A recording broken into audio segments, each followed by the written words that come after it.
नमस्कार, मैं हूं कंचना झा। आप देख रहे हैं हिमालय टीवी यूट्यूब चैनल।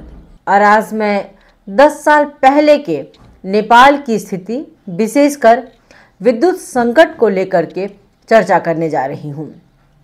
शाम का समय, पूस का महीना, चारों तरफ घना अंधेरा। घर में एक बीमार माँ, बच्चे पढ़ाई करने को उत्सुक, लेकिन बिजली के अभाव में वो चुपचाप घर में लेटे हुए हैं। रसोई में खाना बनाने गई महिला अचानक देखती है कि लैंप बुझ गया और किरासन तेल खत्म हो चुका है। अब रात कैसे कटेगी?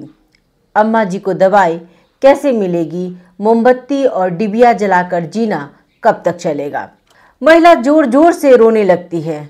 उसका दिमाग नहीं काम करता है और वह बोलने लगती है, हे भगवान, न जाने कौन से देश में हैं हम उस देश में रहते हैं जहां आज भी मोमबत्ती, लैंप और डिबिया जलाकर रात काटना पड़ता है।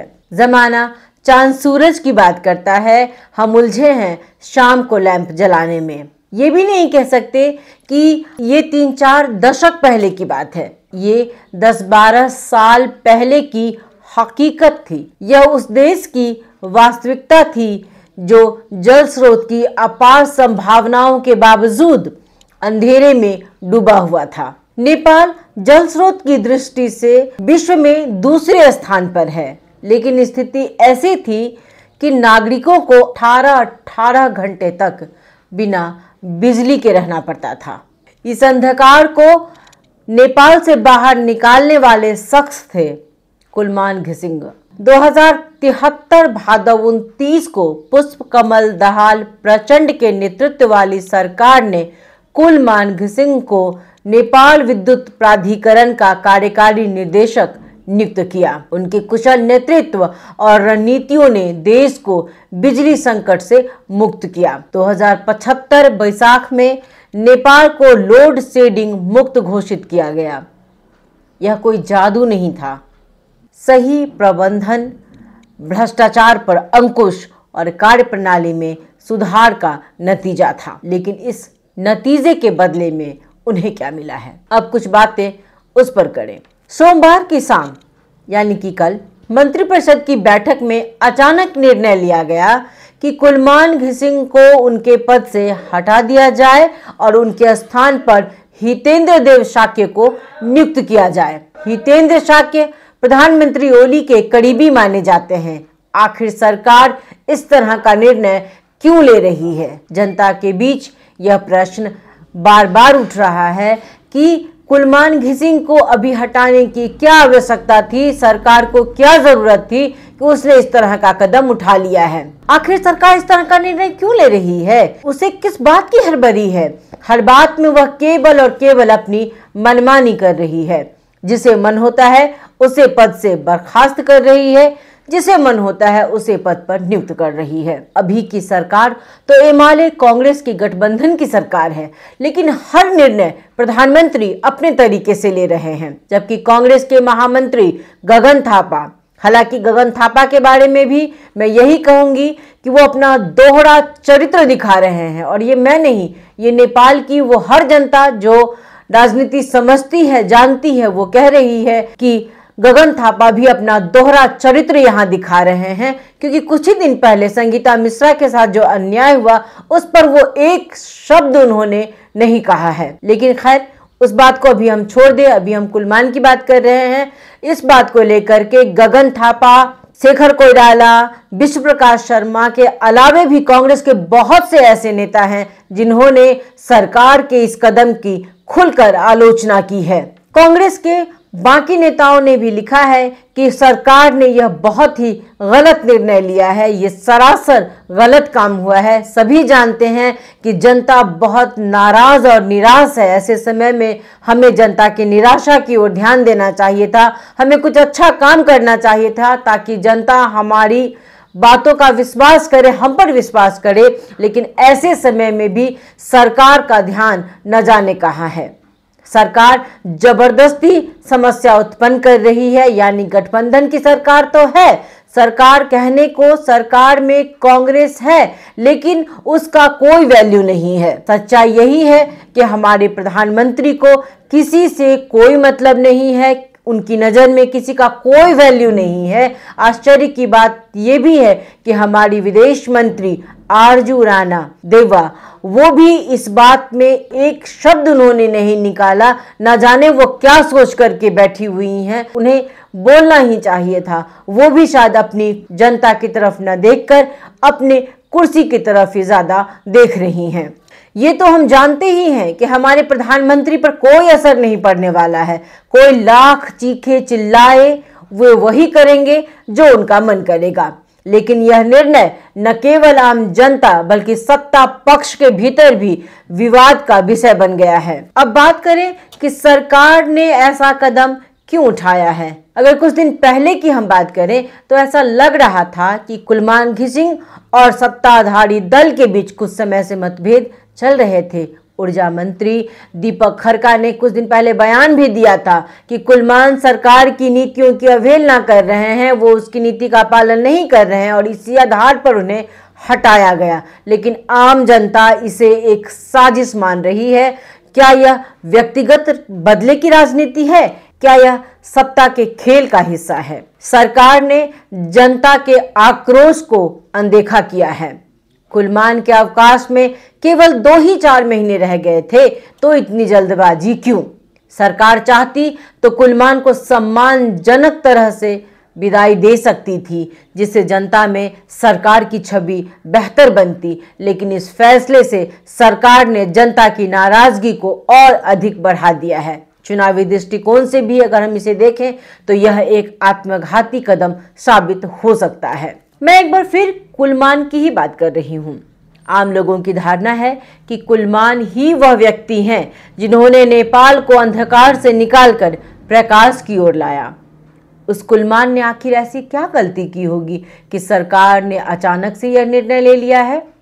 उसे हटाकर कल सुबह तक इस तरह की कोई चर्चा नहीं थी और शाम के मंत्री परिषद की बैठक से यह निर्णय ले लिया गया कि कुलमान को हटा दिया जाएगा। हटा ही नहीं दिया जाएगा, शाम तक उन्होंने हितेंद्र देव शाक्य को पद पर नियुक्ति भी दे दी। वैसे हितेंद्र शाक्य प्रधानमंत्री ओली के काफी नजदीक माने जाते हैं। इससे पहले भी शाक्य को प्रधानमंत्री ओली ने नियुक्त किया था, लेकिन जब प्रचंड प्रधानमंत्री बने और कांग्रेस के समर्थन में सरकार बनी तो शाक्य को हटाकर उन्होंने एक बार फिर से कुलमान को ही विद्युत प्राधिकरण के कार्यकारी निदेशक में नियुक्त किया। कहीं बदला तो नहीं ले रही है ओली की सरकार कि भाई अभी तो हमारी सरकार है, हम शाक्य को ही विद्युत प्राधिकरण के कार्यकारी निदेशक नियुक्त करेंगे? ये भी हो सकता है। अब मैं आपको बताने जा रही हूँ कि कुलमान और रोशनी का क्या संबंध है। मुझे लगता है कि कुलमान को जो लोग याद करते हैं वो इसी रूप में याद करते हैं कि हम अंधकार में थे, हमें रोशनी दिखाई कुलमान ने, हम अंधेरे में रहने के आदी हो रहे थे। आम नागरिक का जीना दुर्भर हो गया था। आम नागरिक को इससे कोई मतलब नहीं होता है कि नीति कैसे बनती है, नियम क्या होता है, खर्च कैसे बचाया जाता है, बिजली कहाँ से आती है, हमें कितना खर्च करना चाहिए, कितना नहीं करना चाहिए, हम कितना बिजली का उपयोग करें, कितनी बचत करें। इन बातों की ओर आम नागरिकों का ध्यान नहीं जाता है। उन्हें इससे कोई मतलब नहीं होता है। इन बातों की ओर आम नागरिकों का कोई ध्यान नहीं रहता है। उन्हें इनसे कोई मतलब नहीं है कि कुलमान ने ऐसा क्या जादू किया कि 24 घंटे में के समय में 18 घंटे हम अंधेरे में रहते थे। बच्चे की पढ़ाई की बात करें, शिक्षा की बात करें, सब कुछ का भट्ठा बैठ गया था। व्यापार की बात करें तो व्यापार का भी भट्ठा बैठ गया था। सबके पास इतने पैसे नहीं थे, मैं आम जनता की बात कर रही हूँ कि सबके पास इतने पैसे नहीं थे कि वो इन्वर्टर और जनरेटर खरीद सके। ऐसे समय में जब हम अंधकार में रह रहे थे, कुलमान ने आकर के जो नीति बनाई उसकी हमें प्रशंसा करनी होगी, क्योंकि उन्होंने अंधेरे से रोशनी दिखाई थी लोगों को। मैंने पहले भी कहा है कि आम नागरिकों को इससे कोई मतलब नहीं है। वो केवल यह जानती है कि कुलमान ने हमें अंधेरे से निजात दिलाई। कुलमान ने अपने कार्यकाल के पहले ही वर्ष में राजधानी में लोड शेडिंग खत्म करने की व्यवस्था की थी। 2075 बैसाख से देश को लोड शेडिंग मुक्त किया गया था। ये एक बहुत बड़ी विजय थी। जनता ने राहत की सांस ली थी।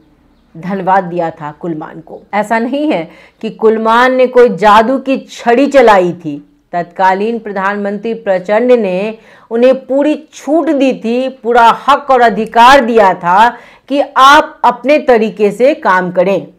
हमें रोशनी चाहिए, हमें बिजली चाहिए, हमें विद्युत चाहिए। इसलिए भी कुलमान सफल हुए क्योंकि उन्हें उनके तरीके से काम करने दिया गया था। अब हकीकत क्या है? पहला, कमीशन का खेल चल रहा है और दूसरा, किसी और को सत्ता में नहीं आने देना है। 3 पार्टी, 3 लोग, 3 सरकार के बीच म्यूजिकल चेयर खेला जा रहा है।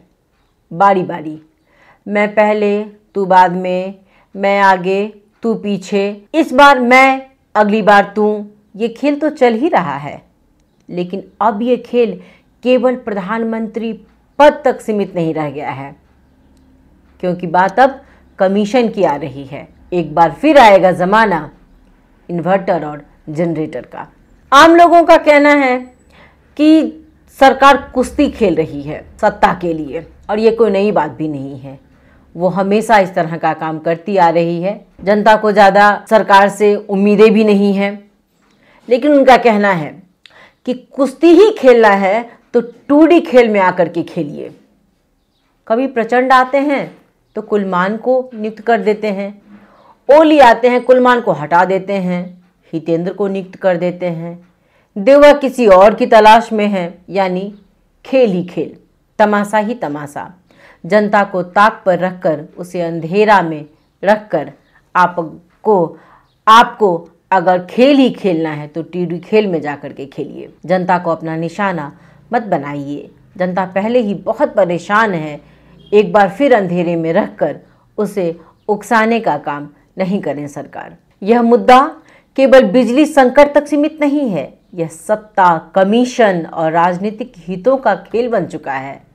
जब प्रचंड प्रधानमंत्री बने तो कुलमान को लाया, ओली ने हटाया, फिर प्रचंड ने लाया, फिर ओली ने हटा दिया। यह सिलसिला जारी है। लेकिन सरकार को समझना होगा कि जनता कोई खिलौना नहीं है। जनता ने अंधेरे से निकलकर उजाले में जीना सीखा है।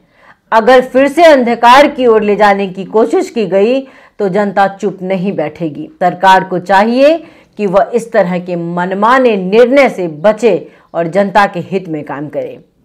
अब यह देखने वाली बात होगी कि क्या जनता इस निर्णय को स्वीकार करेगी या फिर सरकार को अपने फैसले पर पुनर्विचार करना पड़ेगा। आपको यह कार्यक्रम कैसा लगता है? हमें आपके सुझाव, सलाह की बहुत आवश्यकता रहती है।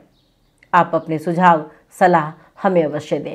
अगर यह कार्यक्रम आप देख रहे हैं, सुन रहे हैं, तो हमारे चैनल को सब्सक्राइब ज़रूर कर दें। बहुत बहुत धन्यवाद। नमस्कार।